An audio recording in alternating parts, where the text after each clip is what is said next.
Hello everyone, હું doctor Kartik Agarwal, general અને laparoscopic સર્જન, સુકન hospital ખાતે ફરજ બજાવું છું. આજે આપણે વાત કરીશું પાઇલ્સના રોગ વિશે.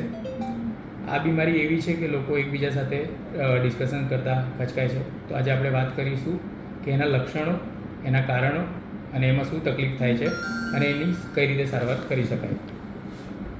પાઇલ્સ થવાના લક્ષણો. પાઇલ્સમાં દર્દીને મળમાર્ગની આસપાસ સોજો આવવો, મળમાર્ગની આસપાસ દુખાવો થવો અને મળમાર્ગમાંથી લોહી નીકળવું અને પેટમાં અપચો રહેવો જેવી તકલીફો રહેતી હોય છે. કારણો શું હોય પાઇલ્સના? પાઇલ્સ નોર્મલી એસિડિટી થવી, બીડી, દારૂ, સિગરેટ, તમાકુનું વ્યસન હોવું, ખાવા પીવામાં અનિયમિતતા હોવી, જેમ કે ઓફિસ વર્કર્સમાં.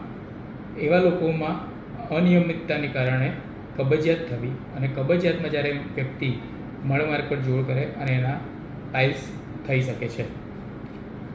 હવે આપણે જાણીશું કે પાઇલ્સની ટ્રીટમેન્ટ કઈ રીતે થાય. આ રોગમાં જરૂરી નથી કે દરેક પાઇલ્સના રોગોમાં ઓપરેશન જરૂરી છે. ઘણી બધી વખત દવા અને જીવનશૈલી બદલવાથી પણ પાઇલ્સના રોગની સારવાર થઈ શકે છે.